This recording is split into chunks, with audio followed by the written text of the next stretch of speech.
पिछले वीडियो में सेकुलरिज्म क्या है ये हमने डिस्कस किया था। क्या इंडिया एक सेकुलर कंट्री है, हमने इसे भी देखा था। और आलोचकों और निंदकों का क्या कहना है इस पर कि क्या इंडिया वाकई में एक सेकुलर कंट्री है, उसको भी हमने डिस्कस किया था।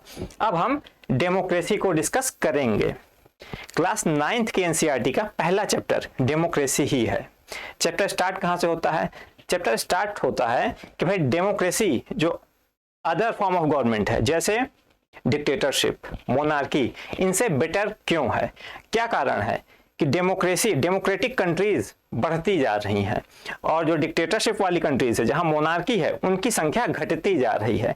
तो यह सिस्टम दूसरे सिस्टम से बेटर क्यों है, सबसे पहले इसको देखते हैं, उसके बाद हम इसको डिफाइन करेंगे और डिस्कस करेंगे। तो मोनार्की क्या है? मोनार्की का मतलब होता है दो चीजें। पहला, रूल बाय वन, एक ही व्यक्ति शासन करेगा, रूल बाय वन। और ये शासन कैसा होगा? हेरिडेटरी होगा, आनुवांशिक होगा। अकबर का बेटा जहांगीर, जहांगीर का बेटा शाहजहां, शाहजहां का बेटा औरंगजेब, सब ऐसे ही शासन व्यवस्था चलेगी। राजा का बेटा राजा बनेगा, यह है मोनार्की। डिक्टेटरशिप क्या है? जब रूल सिर्फ अपने फायदे के लिए किया जाए उसे डिक्टेटरशिप कहते हैं। तो इसमें क्या प्रॉब्लम है और डेमोक्रेसी में क्या अच्छाई है कि डेमोक्रेटिक कंट्रीज बढ़ती जा रही हैं और जहां मोनार्की है या डिक्टेटरशिप है ये कंट्रीज घटती जा रही हैं, इनकी संख्या घटती जा रही है। पहली चीज, मोनार्की में कंसंट्रेशन ऑफ पावर होता है। कंसंट्रेशन ऑफ पावर, एक ही व्यक्ति के पास लेजिस्लेटिव पावर होगी, जुडिशरी पावर होगी, एग्जीक्यूटिव पावर होगी। इसका मतलब क्या है? वही कानून बनाएगा, वही सजा देगा और वही कानून का पालन भी करवाएगा, सब कुछ वही करेगा। वही डेमोक्रेसी इस पे बेस्ड है, सेपरेशन ऑफ पावर। यहां जुडिशरी अलग होगी, लेजिस्लेचर अलग होगा और एग्जीक्यूटिव अलग होगी। कंसंट्रेशन ऑफ पावर का मतलब क्या हो गया? जैसे कबीरदास जी का नाम आपने जरूर सुना होगा। सिकंदर लोधी ने कबीरदास जी को चैन से बांध के गंगा जी में फेंक दिया था, डाल दिया था, मारा नहीं था। उनका दिमाग बदलने के लिए कि भाई जो तुम शिक्षाएं दे रहे हो ये इस्लाम के खिलाफ है, ऐसा करोगे जिसका परिणाम ये होगा।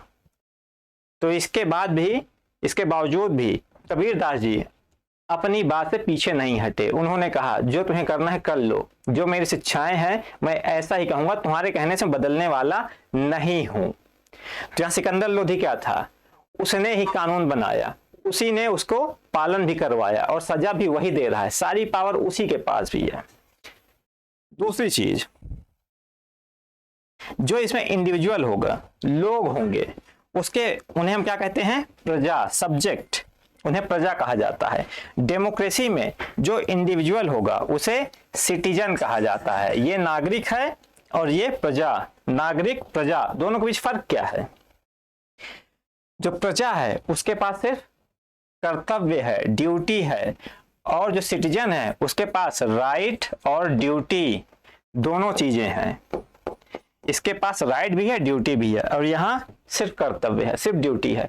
कबीरदास जी का कर्तव्य क्या है कि भाई राजा जो हुक्म दे हुक्म की तामील करे।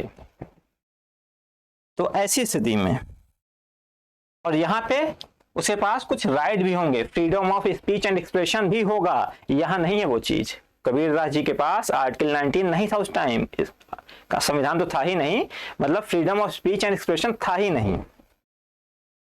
तीसरा, जो इंडिविजुअल होगा यहां पे सिर्फ मीन्स होगा।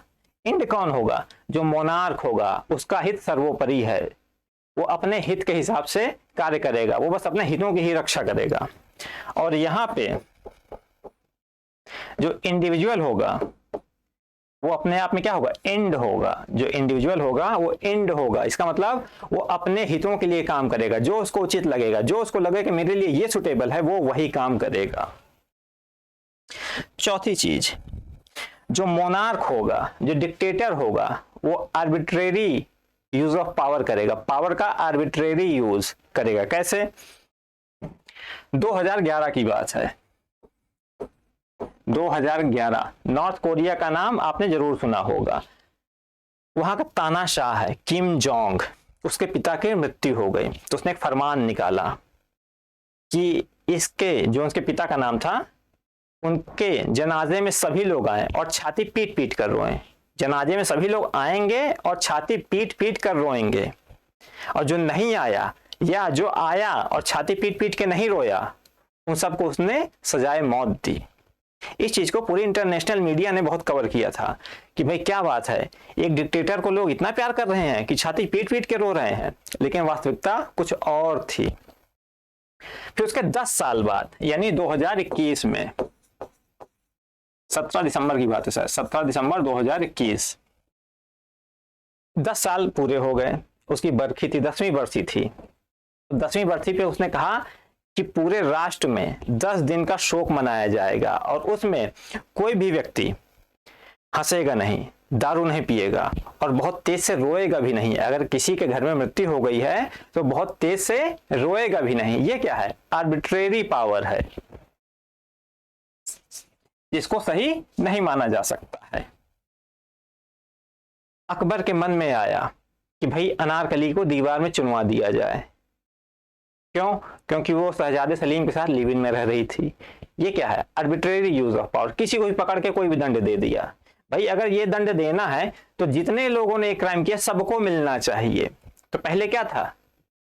पहले को कहा जाता है आर्बिट्रेरी पावर तो थी ही, इसके अलावा आर्बिट्रेरी पावर के अलावा डेमोक्रेसी के पहले जो सिस्टम था उसे कहा जाता था racks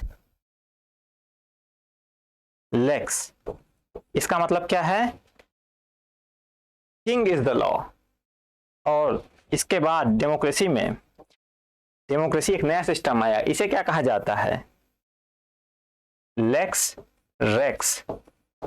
law is the king. Democracy में लॉ किंग होता है और यहां किंग ही लॉ होता है, जो राजा कह देगा वही होगा। और यहां पे जो लॉ लिखा है अब वही होगा। ये दोनों में फर्क है। यहां क्या है? रेक्स लेक्स है और वहां लेक्स रेक्स। ये सारी खूबियां हैं डेमोक्रेसी में जो कि यहां नहीं थी। इसीलिए डेमोक्रेसी, जो डेमोक्रेटिक कंट्रीज हैं वो बढ़ रही हैं और ये सारी कंट्रीज अब घट रही हैं। बहुत कम जगह ये सारी चीजें रह गई हैं। अब हम लोग डिफाइन करते हैं कि डेमोक्रेसी का मतलब क्या है। डेमोक्रेसी दो ग्रीक वर्ड से मिलकर बना है, डेमोस और क्रेसिया। डेमोस और क्रेसिया। डेमोस का क्या मतलब होता है? ये दो ग्रीक वर्ड से मिलकर बना है, डेमोस और क्रेसिया। डेमोस का मतलब होता है पीपल और क्रेसिया का मतलब होता है एक्सरसाइज ऑफ पावर। डेमोस का मतलब पीपल, क्रेसिया का मतलब एक्सरसाइज ऑफ पावर। तो डेमोक्रेसी क्या हो गई? Democracy is that form of government in which power is exercised by people. Power is exercised by people. जहां लोग शासन करें वही लोकतंत्र है, डेमोक्रेसी है। इसकी जो सबसे अच्छी डिफिनेशन दी है, जो कि एनसीईआरटी में भी लिखी है, वो है अब्राहम लिंकन। उन्होंने क्या कहा है? डेमोक्रेसी क्या है? Of the people, of the people, by the people और फॉर द पीपल। ये हो गई डेमोक्रेसी। लेकिन स्पेलिंग गलत हो गई क्या? ये नहीं है शायद। एनसीईआरटी में ये भी लिखा। ये एक तरह से सटायर है कि भाई डेमोक्रेटिक सिस्टम आज ऐसा हो गया है। उन्होंने जो कहा वो कुछ और था, स्पेलिंग अलग थी। जो उन्होंने कहा वो क्या है? उन्होंने कहा ऑफ द पीपल, लोगों का, बाय द पीपल, लोगों के द्वारा, फॉर द पीपल, लोगों के लिए। मतलब जो शासन व्यवस्था होगी वो कैसा होगा? लोगों का ही होगा, लोगों के द्वारा होगा और लोगों के लिए होगा। इसका मतलब क्या है? ऑफ द पीपल का मतलब होता है पॉपुलर सोवर्निटी, मतलब जन संप्रभुता होगी। जो सोवर्निटी है वो जनता में होगी, जो लोग होंगे उनके अंदर निहित होगी। इसका मतलब क्या हो गया? पॉपुलर सोवर्निटी, जन संप्रभुता, लोग, जनता ही सोवरेन होगी। बाय द पीपल, इसका मतलब क्या हो गया भाई, लोग खुद से शासन करेंगे, लेकिन बड़ी डेमोक्रेसीज में खुद से पॉसिबल नहीं है, इसलिए बाई रिप्रेजेंटेटिव, अपने प्रतिनिधियों के द्वारा।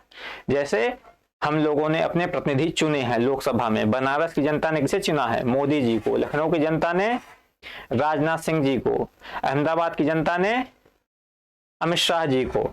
ऐसे लोग अपने रिप्रेजेंटेटिव चुनते हैं। तो बाय द पीपल, इसका मतलब क्या हो गया, by representative for the people. जो पूरी शासन व्यवस्था होगी वो किसके लिए होगी, लोगों के लिए। इसका मतलब शासन का एम क्या होगा, एंड क्या होगा, वो चाहता क्या है। तो डेमोक्रेसी का पर्पस क्या है, welfare of the people, welfare of the people. ये हो गया डेमोक्रेसी का मतलब। डेमोक्रेसी का देखिए ऋग्वेद में लिखा है, सत्य एकम विप्रा बहुधा वदंती, truth is one interpretations are many. सत्य एक है, ज्ञानी जन उसकी भिन्न भिन्न व्याख्या करते हैं। ये तो हो गई एक जनरल डेमोक्रेसी की डिफिनीशन। कुछ लोग कहते हैं डेमोक्रेसी का मतलब कुछ और भी है। कुछ लोग इसको नैरो सेंस में डिफाइन करते हैं और कुछ लोग इसको वाइडर सेंस में लेते हैं। नैरो सेंस का मतलब क्या है, इसकी सीमित व्याख्या करना कि भाई बस इतना ही है डेमोक्रेसी। क्या है वो, डेमोक्रेसी को कुछ लोग नैरो सेंस में डिफाइन करते हैं और कुछ लोग वाइडर सेंस में डिफाइन करते हैं।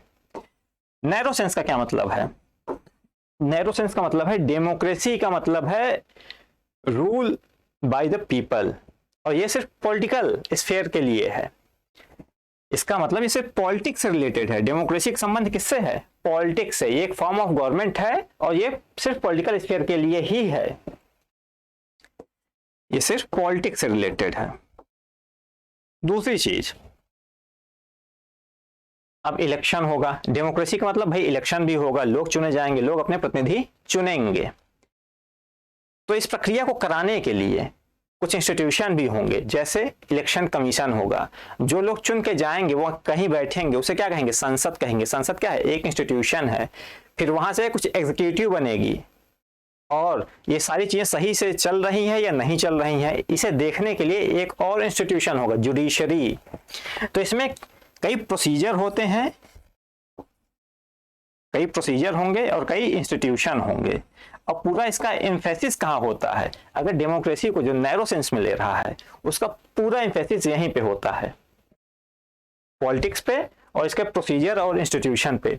इसीलिए ऐसी डेमोक्रेसी को प्रोसीजरल डेमोक्रेसी भी कहते हैं। यहां पे डेमोक्रेसी क्या है, एक मीन्स है। डेमोक्रेसी क्या है, मीन्स है। इंड कुछ और है। इंड क्या है, वेलफेयर ऑफ द पीपल। भाई हम डेमोक्रेटिक सिस्टम लाए हैं, किस लिए, उसका पर्पस क्या है, लोगों का कल्याण करना, उनका भला हो, उनकी सेवा करना। तो सेवा करना क्या है, एम है। और कैसे करेंगे, डेमोक्रेसी से करेंगे। तो डेमोक्रेसी मीन्स है, वेलफेयर ऑफ पीपल एंड है। और जो लोग वाइडर सेंस में डिफाइन करते हैं डेमोक्रेसी को, उसका क्या मतलब है। पहला, यहां देखिए डेमोक्रेसी का मतलब सिर्फ लोग पॉलिटिकल स्फीयर से लेते हैं कि भाई सिर्फ वही डेमोक्रेसी होनी चाहिए, पॉलिटिकल स्फीयर में, पॉलिटिक्स में। और जो लोग डेमोक्रेसी का वाइडर मीनिंग लेते हैं, उसका मतलब होता है पॉलिटिकल स्फीयर के अलावा डेमोक्रेसी सोशल स्फीयर में होनी चाहिए। इसका मतलब क्या है, इंडिविजुअल भी डेमोक्रेटिक होना चाहिए, फैमिली डेमोक्रेटिक होनी चाहिए, सोसाइटी डेमोक्रेटिक होनी चाहिए, कल्चर डेमोक्रेटिक होना चाहिए। तो सोशल कैसा है, सोशल स्फीयर में इंडिविजुअल की बात की जाए, भाई वो भी लिबर्टी में, इक्वलिटी में बिलीव करता हो, वो दूसरों की बात सुनता हो, अपनी आलोचना को बर्दाश्त करता हो। तो ये क्या हो गया, सोशल स्फीयर में। इकोनॉमिक स्फीयर में जैसे आपकी क्लासरूम, वो भी डेमोक्रेटिक होनी चाहिए। जो आप कह रहे हैं टीचर सुने, जो भी स्टूडेंट्स की इच्छा है, टीचर उस चीज को महत्व दे, उनकी बातों को सुने, उन पर रिस्पॉन्ड करे। ये नहीं कि बस आया पढ़ा के चला गया, बच्चे क्या कह रहे हैं सुन ही नहीं रहा है। तो ऐसे टीचर को हम डेमोक्रेटिक टीचर नहीं कहेंगे।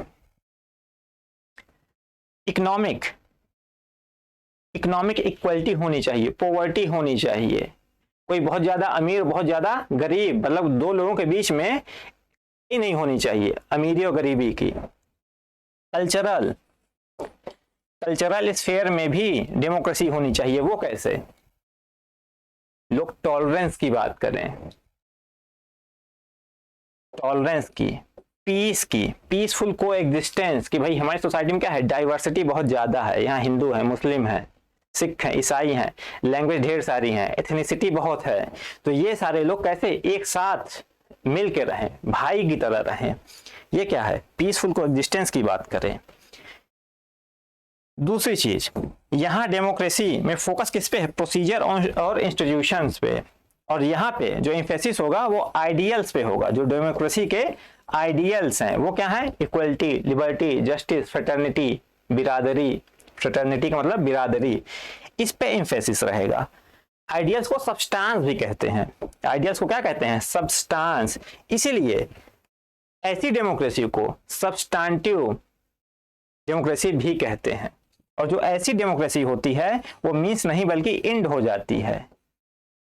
जब ऐसी डेमोक्रेसी रहेगी तो सबका कल्याण अपने आप होगा, करने की जरूरत नहीं पड़ेगी। इसमें सबका कल्याण अपने आप निहित है। जब अंत्योदय होगा तो सर्वोदय भी होगा, जब सर्वोदय होगा तो अंत्योदय होगा, ऐसा गांधी जी का कहना है। तो ये हो गया डेमोक्रेसी का मतलब, ये नैरो सेंस में, ये वाइडर सेंस में। यहाँ क्या है, डेमोक्रेसी का मतलब एक फॉर्म ऑफ गवर्नमेंट है यहाँ पे। और यहाँ पे डेमोक्रेसी का मतलब एक वे ऑफ लाइफ। ये क्या है, वे ऑफ लाइफ।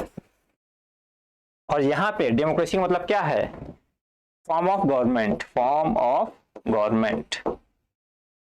आपको ये समझ में आ गया होगा। अब आगे चलते हैं। Pre condition for the success of democracy. भाई कहीं पे किसी भी सोसाइटी में डेमोक्रेसी सरवाइव करेगी या नहीं करेगी तो उसके लिए कुछ कंडीशन होनी चाहिए, तभी डेमोक्रेसी काम कर सकती है। जैसे जब पानी होगा तभी मछली तैरेगी, अगर पानी नहीं है तो मछली तैर भी नहीं पाएगी। तो ऐसी कौन सी प्री कंडीशन है? पहली कंडीशन, जो लोग हैं उनका विश्वास होना चाहिए, अटूट विश्वास होना चाहिए। किस पर? जो डेमोक्रेसी के आइडियल हैं। जो डेमोक्रेसी के आइडियल्स हैं उस पर उनका अटूट विश्वास होना चाहिए। भाई सोसाइटी में इक्वलिटी होनी चाहिए, अगर इक्वलिटी नहीं होगी तो ये प्रॉब्लम होगी, समाज में टेंशन ज्यादा रहेगी। तो इक्वलिटी, लिबर्टी, जस्टिस, फ्रेटर्निटी, ये जो डेमोक्रेसी के आइडियल्स हैं इन पर लोगों का विश्वास होना चाहिए। अगर जस्टिस नहीं है तो सोसाइटी का सरवाइव करना मुश्किल है, सोसाइटी डिसइंटीग्रेट हो सकती है। इसलिए इक्वलिटी भी होनी चाहिए, जस्टिस भी होना चाहिए, सबको आजादी मिलनी चाहिए। दूसरी चीज, इकोनॉमिक इक्वलिटी। अगर किसी भी सोसाइटी में गरीबी बहुत ज्यादा है, समाज का एक बहुत बड़ा वर्ग ऐसा है जो भूखा है, नंगा है, जिसके पास कुछ है ही नहीं, अगर चुनाव होगा तो क्या उस व्यक्ति के पास फ्री विल है, वो अपने मन से वोट देगा, या जो व्यक्ति उसे खिला पिला देगा, जेब में 1000 रुपए डाल देगा, अपना वोट उसी को दे देगा? तो अगर सोसाइटी में गरीबी बहुत ज्यादा है तो वोट खरीदे और बेचे जाएंगे और डेमोक्रेसी कभी आ नहीं सकती है। इसलिए इकोनॉमिक इक्वलिटी का होना बहुत जरूरी है। तीसरी चीज, मास अवेयरनेस।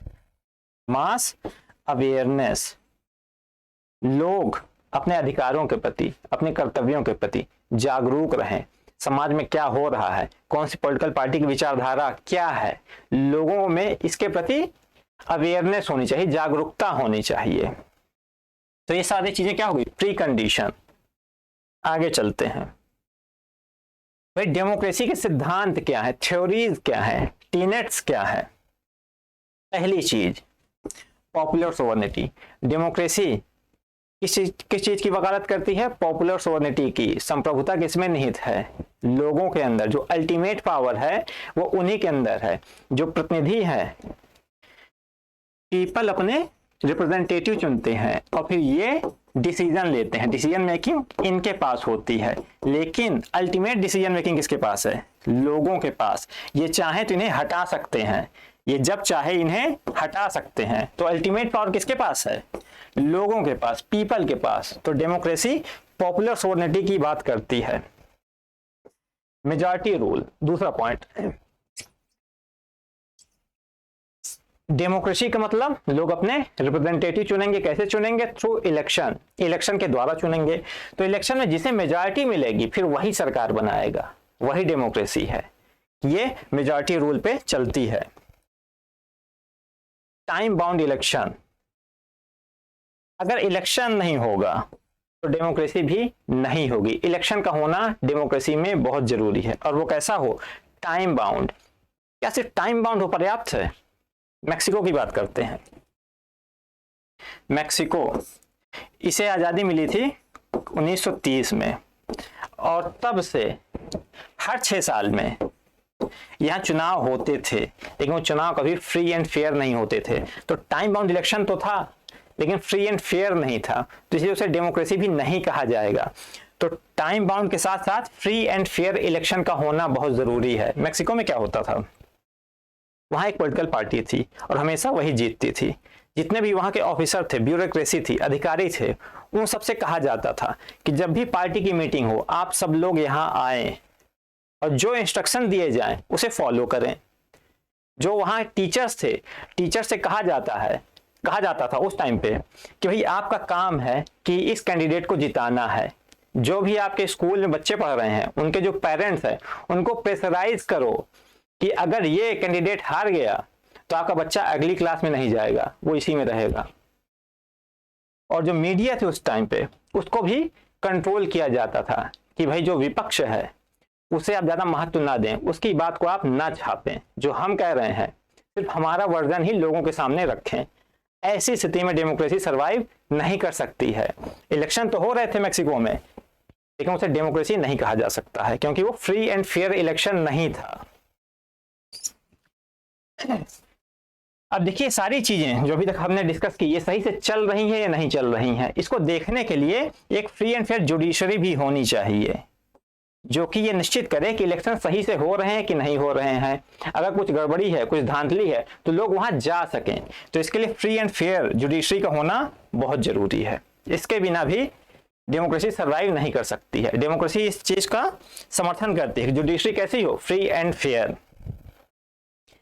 कॉन्स्टिट्यूशनलिज्म ये क्या है? हमने बात की मेजॉरिटी रूल की।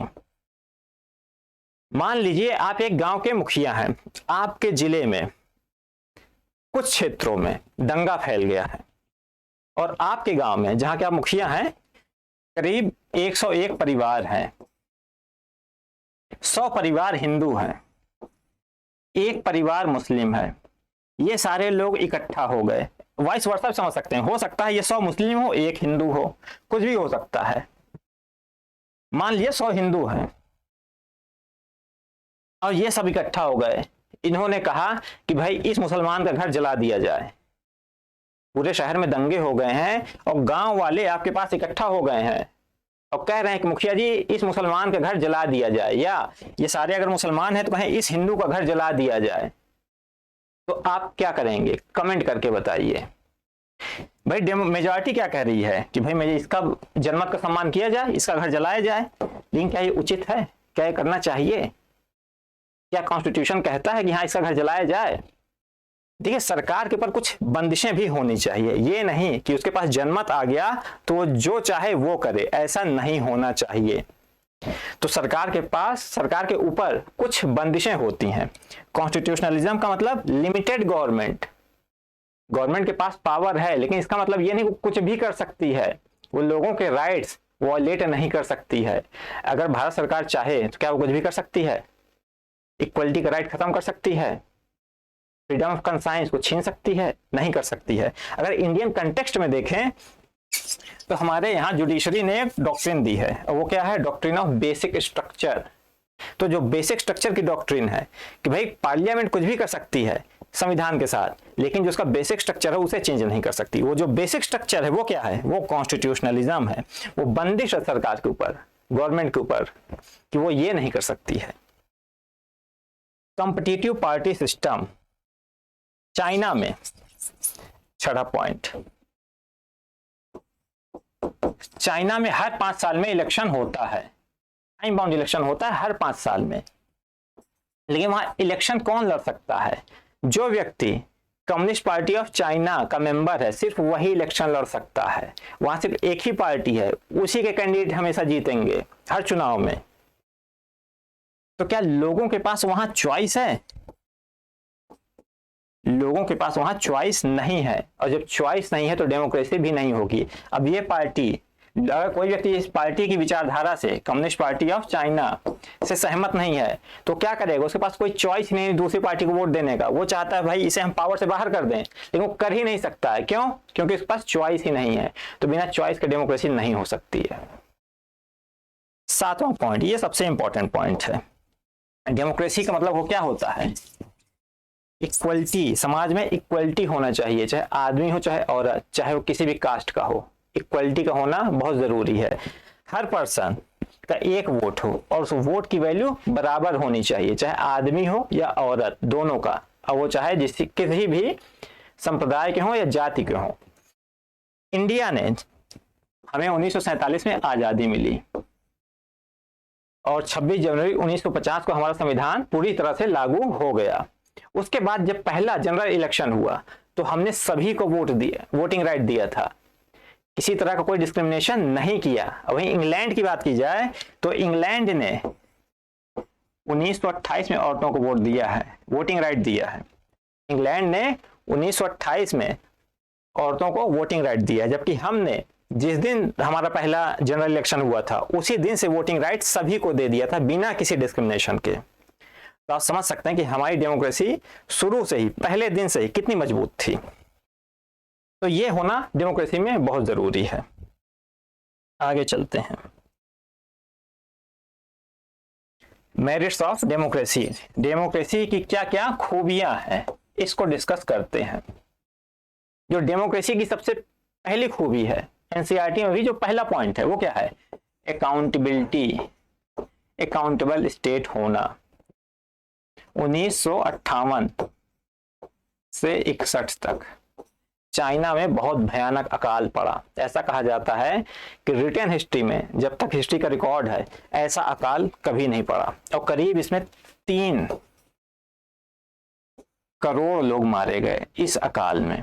कितने? 3 करोड़ लोग। बहुत बड़ा नंबर है ये इस टाइम पे।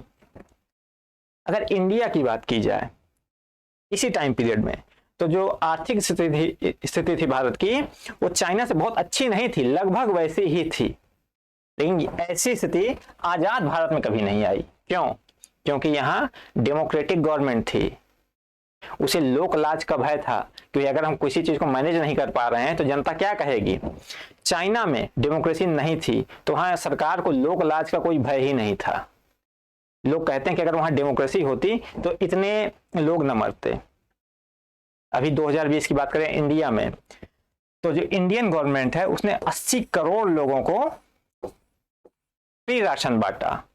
क्यों? क्योंकि गवर्नमेंट यहाँ अकाउंटेबल है। इसने अपने नागरिकों को, 80 करोड़ नागरिकों को फ्री राशन दिया कोरोना के टाइम पे।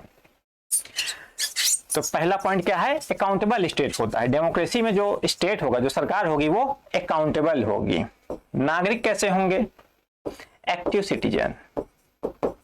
इसका क्या मतलब है एक्टिव सिटीजन का? डेमोक्रेसी में जो भी डिसीजन लिया जाता है वो काफी डिबेट डिस्कशन के बाद लिया जाता है, और फ्री प्रेस के माध्यम से वो सारी डिबेट लोगों तक पहुंचती है। तो लोग भी जागरूक होते हैं कि भाई हमारे ये राइट्स हैं, ये हमें सरकार ने दिए हैं, और इस एक्ट के माध्यम से सरकार हमें ये और दे रही है या हमारे राइट्स कम कर रही है। तो अपने एक मूड बना लेते हैं कि भाई सरकार को हराना है या जिताना है, और उनके अंदर एक जागरूकता आती है अपने राइट्स के लिए कि भाई ये चीजें हमारी राइट्स हैं। जैसा कि हमने देखा था जब सिटीजनशिप अमेंडमेंट एक्ट सरकार लाई थी तो उसका लोगों ने कितना विरोध किया। जब फार्म लॉज लाई थी गवर्नमेंट तो उसका लोगों ने कितना विरोध किया, किसानों ने। हालांकि कुछ लोग उसके सपोर्ट में भी थे कि भाई ये चीज होनी चाहिए, तभी किसानों की आमदनी दुगनी होगी। तो डेमोक्रेसी में एक्टिव सिटीजन बनते हैं, लोग जागरूक रहते हैं। तीसरी चीज जो डेमोक्रेसी की है, डिसीजन मेकिंग। डिसीजंस में कैसे लिए जाते हैं? इसमें पहली कोशिश की जाती है आम सहमति बनाई जाए। तो इसमें सभी की, जितने भी स्टेक होल्डर हैं, सबकी भागीदारी होती है। जब सबकी भागीदारी होगी तो उसको इम्प्लीमेंट करना आसान होता है। जब डिसीजन सबकी भागीदारी से लिए जाएंगे तो उसका इम्प्लीमेंटेशन करना भी आसान होता है। चौथी चीज, जब डिसीजन मेकिंग में सबकी भागीदारी होगी, सबको क्या लगेगा, भाई ये मेरा सिस्टम है, जो मैं कह रहा हूं वो बात सुनी जा रही है, ये जो डिसीजन लिया गया है उसे मेरी सहमति है। तो लोगों को एक सेंस ऑफ बिलोंगिंगनेस डेवलप हो जाता है। इसका क्या मतलब है कि भाई ये मेरा ही सिस्टम है, ये मेरा ही देश है, ये मेरी ही सोसाइटी है, मैं इसका एक अभिन्न अंग हूं। तो एक नेशनल इंटीग्रेशन में भी डेमोक्रेसी हेल्प करती है। ये सारे पॉइंट आपको समझ में आ गए होंगे। इसके अलावा क्या कहा जा सकता है, डेमोक्रेसी में जो इंडिविजुअल होता है उसके पास राइट्स और ड्यूटीज दोनों होते हैं। राइट्स का मतलब भाई वो कुछ करना चाहता है, हो सकता है वो आईएएस बनना चाहता हो, तो जब वैकेंसी निकलेगी तो उसे डिबार नहीं किया जाएगा, भाई इस कास्ट के लोग, इस रिलीजन के लोग एग्जाम में बैठ ही नहीं सकते। वहां सबको मौका दिया जाएगा। जब हेल्थ सर्विसेज दी जाएंगी वो सबको दी जाएंगी, जब शिक्षा की सुविधाएं दी जाएंगी वो सबको दी जाएंगी, जो इंफ्रास्ट्रक्चर डेवलप होगा वो सबके लिए होगा। तो लोगों के पास इसमें अपॉर्चुनिटी होती है, ड्यूटीज के साथ उसके पास राइट भी होता है कि भाई वो जो करना चाहे वो कर सकता है, उसके पास आजादी होगी, लिबर्टी होगी। तो ऐसे सिस्टम में इंडिविजुअल के पास पर्सनालिटी डेवलपमेंट करने का पूरा मौका होता है, वो जो चाहे अपनी योग्यता के अनुसार कर सकता है, उसके पास ये आजादी होगी।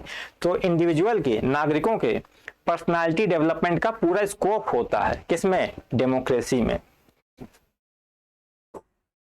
आपने एक चीज पढ़ी होगी, जब अमेरिकन रिवॉल्यूशन के टाइम पे America, USA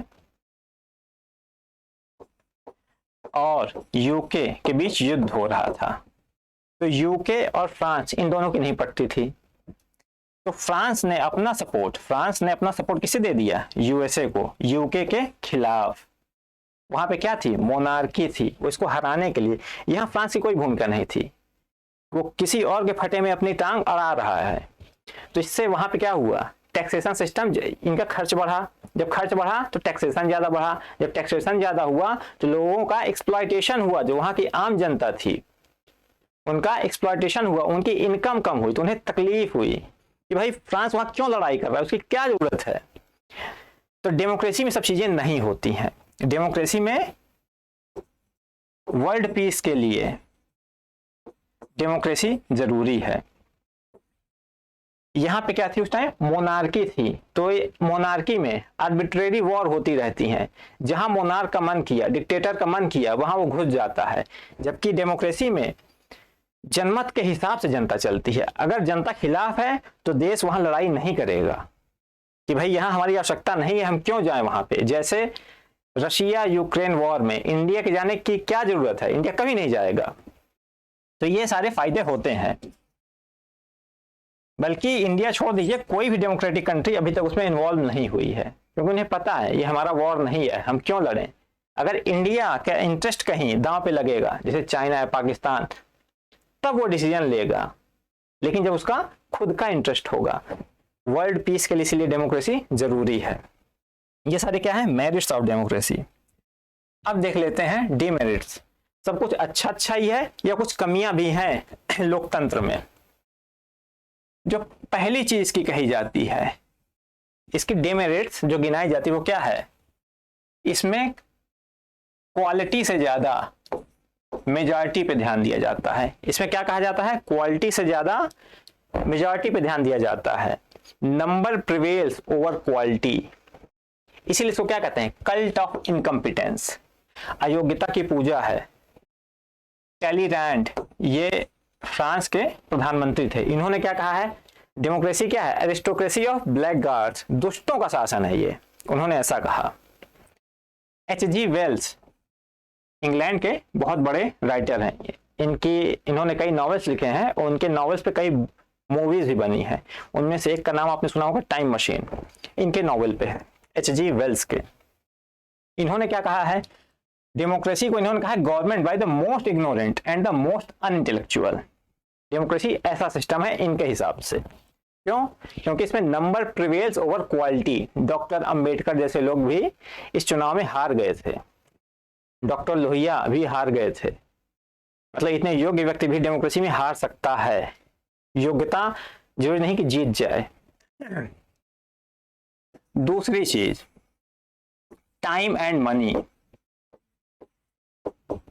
time and money, democracy में जो डिसीजन लिया जाता है वो कैसे लिया जाता है? कंसेंसस बना के, जो दूसरा अपोजिशन है उसका व्यू लिया जाता है। पहली कोशिश क्या की जाती है कि भाई सबकी सहमति ली जाए, अगर नहीं की जा रही तो उनको मान मनव्वल की जाती है कि भाई ये कानून ठीक है, ये होना चाहिए।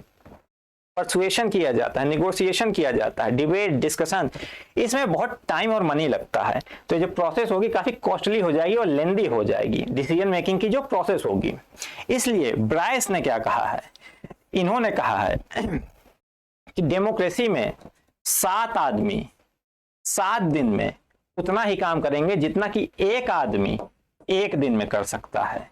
इसमें टाइम और मनी काफी ज्यादा लगता है, ये ब्राइस का कहना है। इसमें एक और समस्या है, करप्शन। एनसीईआरटी में भी ये वाला पॉइंट है, करप्शन। ये कैसे? ये इंपॉर्टेंट पॉइंट है।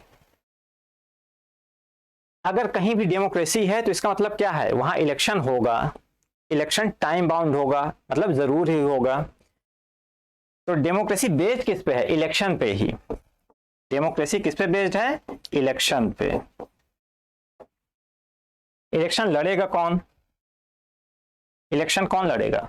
जो पॉलिटिकल पार्टीज होंगी वही इलेक्शन लड़ेंगी, वही सरकार बनाएंगी। और इलेक्शन लड़ने के लिए फंड की जरूरत होती है। जो 2019 का लोकसभा का चुनाव था, ऐसा कहा जाता है वो दुनिया का सबसे महंगा चुनाव था। इसका मतलब कि देखिए भाई, रैली करनी है, एडवर्टाइजमेंट देना है, फ्लैग छपवाने हैं, हेलीकॉप्टर से चलना है, इन सब के लिए फंड की आवश्यकता पड़ेगी, और थोड़ा बहुत नहीं, बहुत ज्यादा। और पॉलिटिकल पार्टीज कैसी एंटिटी हैं? ये कमर्शियल एंटिटी नहीं है। इसका मतलब ये कोई बिजनेस नहीं करती हैं, कोई प्रोडक्टिव काम नहीं करती हैं, इनके पास आय का कोई जरिया नहीं है, इनकम का कोई स्रोत नहीं है। तब इनके पास फंड कहां से आएगा? समस्या यहां आ जाती है। तो इसकी फंडिंग करेगा कौन? इसकी फंडिंग करेंगे बड़े बड़े business houses, corporate houses, businessman, corporate houses, ठेकेदार, ये सब लोग पैसा देंगे एक पॉलिटिकल पार्टी को, फिर वो अपना चुनाव मैनेज करेगी। अब इलेक्शन के बाद एक पॉलिटिकल पार्टी कोई जीतेगी और वो सरकार बनाएगी, गवर्नमेंट अपनी वो बनाएगी। गवर्नमेंट क्या करेगी? पॉलिसीज लाएगी, वो कुछ पॉलिसीज बनाएगी। ये जो पॉलिसी होगी ये किसके लिए बनाएगी, किसके फेवर में बनाएगी? जिन्होंने वोट दिया है या जिन्होंने नोट दिया है। अगर ये ना देते तब तो चुनाव लड़ ही ना पाते। इसलिए और जो गवर्नमेंट पॉलिसी बनाएगी वो इन सब के इंटरेस्ट को सर्व करने के लिए बनाएगी, बिजनेसमैन के, ठेकेदार के, कॉर्पोरेट हाउसेस के। इसे क्या कहते हैं? Crony capitalism. जब पॉलिसी इनके फेवर में बनाएगी तो इनकी इनकम और बढ़ेगी, जब उनकी इनकम बढ़ेगी तो इनकी फंडिंग और बढ़ेगी, ये फिर पॉलिटिकल पार्टी को और फंड देंगे, जब इनके फंड बढ़ेंगे तो फिर इलेक्शन जीतेंगे, फिर पॉलिसी बनाएंगे। तो ऐसा एक दुष्चक्र बन जाता है, ये एक साइकिल बन जाता है जिसमें नुकसान किसका होगा? जनता का होगा। तो ये क्या है? ये करप्शन है। तो डेमोक्रेसी की ये एक बहुत बड़ी समस्या है। आप चाहें तो इसका स्क्रीनशॉट ले सकते हैं। अगला पॉइंट क्या है? चौथा पॉइंट, इसको हटा देते हैं। चौथा पॉइंट है इनस्टेबिलिटी। इसमें टाइम बाउंड इलेक्शन होगा कि भाई इतने दिन के लिए ही सरकार बनेगी, 5 साल के लिए, 6 साल के लिए। इनस्टेबिलिटी, ये पॉइंट भी एनसीईआरटी में है। इसमें टाइम बाउंड इलेक्शन होगा, एक गवर्नमेंट को बस इतना ही टाइम मिलेगा, वो टाइम मैक्सिमम हो सकता है सरकार उसके पहले गिर जाए। जैसे आई.के. गुजराल जी प्राइम मिनिस्टर थे, वो 5 साल पूरा नहीं कर सके। अटल बिहारी वाजपेयी वो 5 साल पूरा नहीं कर सके। एच.डी. देवगौड़ा जी वो 5 साल अपना पूरा नहीं कर सके। तो हो सकता है सरकार जल्दी जल्दी गिरे, बदलें, और जब पॉलिटिकल स्टेबिलिटी नहीं रहेगी तो इकोनॉमिक स्टेबिलिटी भी नहीं रहेगी, और जब इकोनॉमिक स्टेबिलिटी नहीं रहेगी तो गवर्नमेंट के पास रेवेन्यू नहीं आएगा, और जब रेवेन्यू नहीं आएगा तो वेलफेयर भी नहीं होगा। तो ये एक कमी है किसकी, डेमोक्रेसी की। इसके अलावा क्या इसमें समस्याएं हैं, इसमें होता है पॉलिटिकल कंपटीशन, पॉलिटिकल कंपटीशन। इसमें कई पॉलिटिकल पार्टीज होती हैं इलेक्शन लड़ने के लिए और उनके बीच एक हेल्दी कंपटीशन नहीं होता है। पॉलिटिकल पार्टीज के बीच हेल्दी कंपटीशन नहीं होता। जो सत्ता में आती है वो दूसरे को दबाने लगती है। ईडी, सीबीआई, जितनी भी सेंट्रल गवर्नमेंट की एजेंसीज होती हैं वो उसका दुरुपयोग दूसरी पॉलिटिकल पार्टीज यानी अपोजिशन के खिलाफ करने लगती है। और अपोजिशन भी कई बार गवर्नमेंट को क्रिटिसाइज किस लिए करती है कि भाई समाज में इसकी अच्छी छवि ना बनने पाए, बात बात पे डिसरप्ट करना पार्लियामेंट की फंक्शनिंग को, कि उसे रोका जाए। तो इसमें पॉलिटिकल कंपटीशन बहुत ज्यादा होता है। तो ये सारी क्या है, डीमेरिट, समस्याएं हैं डेमोक्रेसी में। अगला point, types of democracy. Democracy के टाइप्स क्या हैं? तो डेमोक्रेसी को हम दो भागों में बांट सकते हैं। कौन कौन से? एक डायरेक्ट डेमोक्रेसी और एक इनडायरेक्ट डेमोक्रेसी। डायरेक्ट और इनडायरेक्ट। डायरेक्ट डेमोक्रेसी क्या है? मान लीजिए एक गांव है, छोटा सा गांव है, बहुत बड़ा गांव नहीं है। गांव के सारे लोग इकट्ठा होके ये डिसाइड कर सकते हैं कि भाई हैंडपंप कहाँ लगेगा, खड़ंजा कहाँ बिछेगा, प्राइमरी स्कूल कहाँ खोला जाएगा। सारे गांव के लोगों ने मिलकर डिसीजन ये ले लिया है, तो इस चीज को इम्प्लीमेंट भी किया जा सकता है। तो ये क्या है? डायरेक्ट डेमोक्रेसी है। लोग यहाँ खुद से डिसीजन ले रहे हैं। तो डायरेक्ट डेमोक्रेसी का मतलब क्या हो गया? People rule themselves by themselves. लोग खुद ही शासन करते हैं, कोई रिप्रेजेंटेटिव यहाँ नहीं होता है। इसका मतलब क्या हो गया? रूलर और रूल्ड के बीच कोई फर्क नहीं होता है। यहाँ पे इनडायरेक्ट डेमोक्रेसी का मतलब क्या है? देखिए, एक गांव में तो डायरेक्ट डेमोक्रेसी पॉसिबल है, लेकिन क्या पूरे इंडिया छोड़ दिए, क्या पूरे दिल्ली भर के लोग एक साथ इकट्ठा होके किसी एक चीज पे आम सहमति बना सकते हैं? नहीं बना सकते हैं। इतनी बड़ी पॉपुलेशन का एक साथ काम करना लगभग नामुमकिन है। तो इसीलिए लोग अपने प्रतिनिधि चुनते हैं और जो प्रतिनिधि चुने जाएंगे वो लोगों के बिहाफ पे डिसीजन लेंगे। इसे क्या कहते हैं? Indirect democracy. लोग अपने प्रतिनिधि चुनेंगे और वो डिसीजन लेंगे। डिसीजन मेकिंग पावर रिप्रेजेंटेटिव के पास होगी। इसका मतलब यहाँ कौन होंगे? रिप्रेजेंटेटिव होंगे। और यहाँ लोग खुद से शासन करेंगे, बाय देमसेल्फ। यहाँ रूलर और रूल्ड में कोई फर्क नहीं है, यहाँ फर्क होगा। यहाँ रूलर कौन है? गवर्नमेंट। रूल्ड कौन है? जो जनता है। इसमें इंस्टीट्यूशन नहीं होंगे, प्रोसीजर नहीं होगा। इनडायरेक्ट डेमोक्रेसी में जैसे इलेक्शन कमीशन हो गया, कोई जरूरत नहीं है, लोग खुद से डिसीजन ले रहे हैं। जुडिशरी, कोई जरूरत नहीं है, लोग खुद से डिसाइड कर लेंगे क्या सही है क्या गलत है, क्या होना चाहिए क्या नहीं होना चाहिए। तो इसमें इंस्टीट्यूशन प्रोसीजर की कोई आवश्यकता नहीं। इसमें आवश्यकता है, इसमें भाई फ्री एंड फेयर इलेक्शन कराना है तो इलेक्शन कमीशन होना चाहिए, फिर लेजिस्लेचर बनेगी, वो कानून बनाएगा, वो कानून सही है या नहीं है, संविधान सम्मत है या नहीं है। इसके लिए एक फ्री एंड फेयर जुडिशरी भी होनी चाहिए। तो इसमें इंस्टीट्यूशन भी होंगे, प्रोसीजर भी होंगे। Institution and procedure. चौथा चीज, आइडियली ये गुड है। एक विचारधारा के रूप में, एक आइडियल के रूप में ये सही है कि भाई संप्रभुता लोगों में ही निहित है और लोग खुद से कर रहे हैं। लेकिन बड़े शहरों में या एक देश में ये प्रैक्टिकल नहीं है। थ्योरेटिकली ये सही है, प्रैक्टिकली नहीं है। और ये क्या है? ये प्रैक्टिकली गुड है, इसका इंप्लीमेंटेशन हो सकता है, एप्लीकेबल है, इसका नहीं है। तो ये क्या हो गया? डायरेक्ट डेमोक्रेसी और इनडायरेक्ट डेमोक्रेसी। इसके अलावा हम डेमोक्रेसी को, इनडायरेक्ट डेमोक्रेसी को दो भागों में बांट सकते हैं। डेमोक्रेसी को दो और भागों में बांटा जा सकता है दूसरी तरह से। वो क्या है?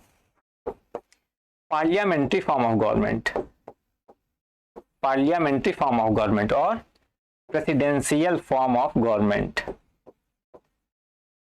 प्रेसिडेंशियल फॉर्म ऑफ गवर्नमेंट, इन दोनों के बीच क्या फर्क है? हमारे यहाँ अगर इसका एग्जांपल लिया जाए तो इंडिया में क्या है? पार्लियामेंट्री फॉर्म ऑफ गवर्नमेंट है। ये कहाँ है? ये यूएसए में है। इंडिया ने इसको लिया कहां से है? इंडिया ने इसको यूके, यूनाइटेड किंगडम यानी इंग्लैंड से लिया है। इसमें क्या अच्छाइयां हैं और क्या बुराइयां हैं, इसको हम समझ लेते हैं।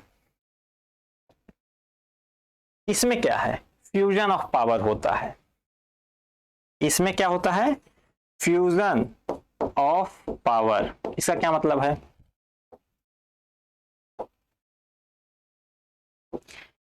इनडायरेक्ट डेमोक्रेसी है ये। इसका मतलब लोग अपने प्रतिनिधि चुनेंगे और वो प्रतिनिधि डिसीजन लेंगे। तो जो चुने जाते हैं उसे हम कहते हैं लेजिस्लेचर, और जो डिसीजन लेते हैं उसे क्या कहते हैं? एग्जीक्यूटिव। और जो देखती है जो संस्था ये देखती है कि सारी चीजें सही चल रही हैं या नहीं, वो क्या है? जुडिशरी।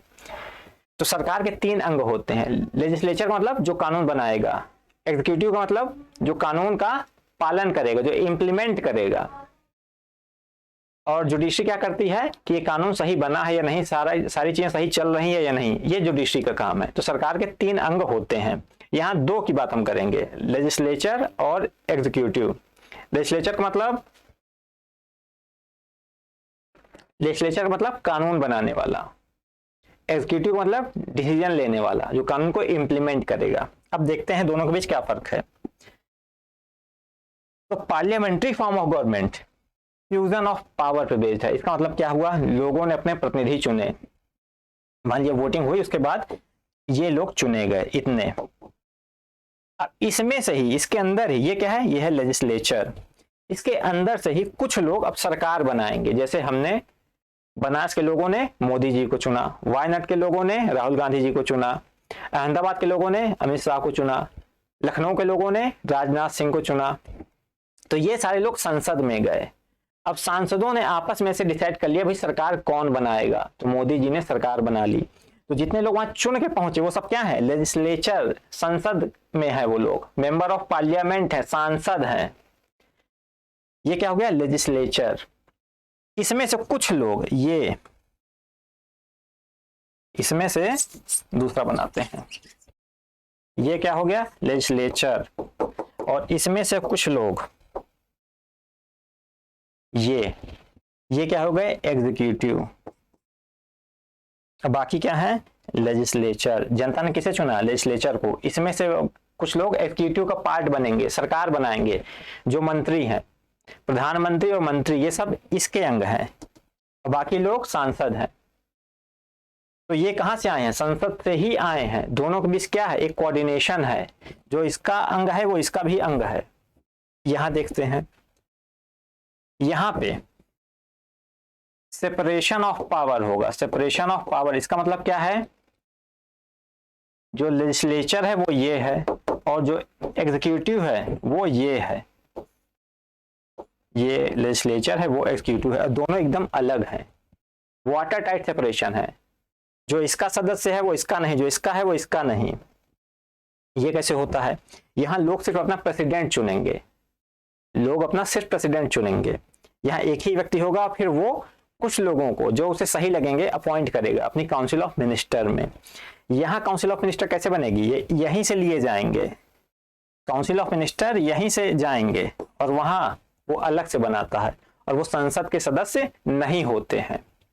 तो ये क्या है? सेपरेशन है। ये क्या है? Fusion of power, separation of power. ये पॉइंट आपको समझ में आ गया होगा। अब इसमें देखिए एक समस्या है। समस्या क्या है थोड़ी देर बाद देखेंगे, कुछ और पॉइंट्स देख लेते हैं पहले। दूसरा, इसके अलावा इसमें जो डिसीजन लेगा और जो जिसके नाम पे डिसीजन लिए जाएंगे, जो डिसीजन लेगा और जिसके नाम पे डिसीजन लिए जाएंगे, तो जो नॉमिनल हेड होगा, नॉमिनल हेड और रियल हेड, इनके बीच डिफरेंस होगा। ये दोनों व्यक्ति एक नहीं होंगे, ये दोनों एक नहीं होंगे, और यहाँ पे ये दोनों सेम होंगे। तो अमेरिका में जो प्रेसिडेंट होता है सारे डिसीजन वही लेता है एग्जीक्यूटिव के, और सारे डिसीजन उसी के नाम पे लिए जाते हैं। इंडिया में सारे डिसीजन प्रधानमंत्री लेता है, लेकिन वो सारे डिसीजन किसके नाम पे लिए जाते हैं? प्रेसिडेंट के नाम पे। इंडिया कोई ट्रीटी साइन करेगा तो प्रेसिडेंट के नाम पे वो ट्रीटी साइन होगी। तो नॉमिनल हेड कौन होता है? प्रेसिडेंट होता है। और रियल हेड कौन होता है? प्राइम मिनिस्टर होता है। इन दोनों के बीच फर्क होता है, ये दोनों सेम नहीं है, और वहां पे ये दोनों सेम होंगे, ये दूसरा फर्क है। तीसरा देखते हैं, ये कलेक्टिव रिस्पॉन्सिबिलिटी पे बेस्ड है। कलेक्टिव रिस्पॉन्सिबिलिटी का मतलब जो एग्जीक्यूटिव के मेंबर हैं, मतलब जो सरकार के लोग हैं, मंत्री और प्रधानमंत्री, ये सारे लोग अकाउंटेबल होते हैं किसके तरफ, किसके लिए, संसद के लिए। संसद जब चाहे इन्हें हटा सकती है, जिस दिन की मेजॉरिटी नहीं रहेगी इनकी सरकार तुरंत गिर जाएगी। तो संसद डिसाइड करती है कि लोग कब तक पावर में रहेंगे, तो ये लोग रिस्पॉन्सिबल होते हैं संसद के लिए। वहां ऐसा कुछ नहीं होता, यहां प्रेसिडेंट रिस्पॉन्सिबल नहीं होता है संसद के लिए, जो कि उसे वहां कांग्रेस कहते हैं। तो यहाँ कलेक्टिव रिस्पॉन्सिबिलिटी है। कलेक्टिव रिस्पॉन्सिबिलिटी का मतलब they swim and sink together, वो एक साथ तैरते और डूबते हैं। जब सरकार गिरेगी तो सब जाएंगे, ये फर्क है। तो यहां हमने क्या देखा कि इनकी सरकार कभी भी गिर सकती है। इसका मतलब इनके पास क्या नहीं है, सिक्योरिटी ऑफ टेन्योर। जैसे अभी हमने थोड़ी देर पहले देखा, अटल बिहारी वाजपेयी अपना कार्यकाल पूरा नहीं कर सके, आई के गुजराल अपना कार्यकाल पूरा नहीं कर सके, एच.डी. देवगौड़ा अपना कार्यकाल पूरा नहीं कर सके, चौधरी चरण सिंह अपना कार्यकाल नहीं पूरा कर सके। यहाँ पे सिक्योरिटी ऑफ टेन्योर नहीं है, वो 5 साल शासन में रहेंगे इसकी कोई गारंटी नहीं है। यहाँ पे सिक्योरिटी है इस चीज की, लगभग सिक्योरिटी है, इम्पीचमेंट नहीं हुआ है। जबकि यहाँ अभी हमने थोड़ी देर पहले देखा कई प्रधानमंत्री हैं जिनका कार्यकाल पूरा नहीं हुआ है। तो ये सारी समस्याएं हैं इसमें। तो हम ये समझ गए हैं कि ये पार्लियामेंट्री फॉर्म ऑफ गवर्नमेंट है, ये प्रेसिडेंशियल फॉर्म ऑफ गवर्नमेंट है। दोनों के बीच का डिफरेंस आपको समझ में आ गया होगा। अगर कहा जाए कि भाई इसकी सबसे खास बात क्या है, इसकी पार्लियामेंट्री फॉर्म ऑफ गवर्नमेंट की, तो इसको आप क्या कहेंगे, अकाउंटेबिलिटी। ये अकाउंटेबल है पार्लियामेंट के लिए। इसकी सबसे खास बात क्या है, वो क्या है, स्टेबिलिटी। स्टेबल है गवर्नमेंट। कहा ना 1776 से अभी तक एक कभी इंपीचमेंट नहीं हुआ है। जो भी चुना गया उसने अपना कार्यकाल पूरा किया, और यहाँ इस चीज की कोई गारंटी नहीं। क्यों? क्योंकि वो अकाउंटेबल है, संसद जब चाहेगी हटा देगी, वहां ऐसा नहीं है। तो इसकी सबसे खास बात अकाउंटेबिलिटी, इसकी स्टेबिलिटी। ये हमारा अगला पॉइंट था, अकाउंटेबिलिटी और उधर स्टेबिलिटी। इस चीज को मैंने एक ग्राफ में बनाया है, आप देख सकते हैं, ये है। इसका आप चाहें तो स्क्रीनशॉट ले सकते हैं।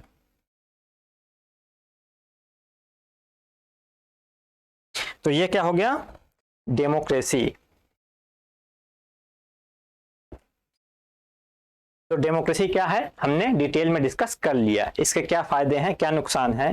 तो ये दूसरे फॉर्म ऑफ गवर्नमेंट है, उससे कैसे अलग है ये भी हमने देख लिया। डेमोक्रेसी बारे में क्या कहा जाता है, एक ही सफ पे आ गए हैं महमूद और अयाज, अब ना कोई बंदा रहा और ना कोई बंदा नवाज। ये इक्वलिटी पे बेस्ड है, यहाँ कोई बंदा नहीं होगा और ना कोई बंदा नवाज होगा, मतलब स्लेवरी वगैरह ये सब चीजें इसमें नहीं होंगी, इक्वलिटी पे बेस्ड है ये। तो इसके साथ हमारी डेमोक्रेसी खत्म होती है।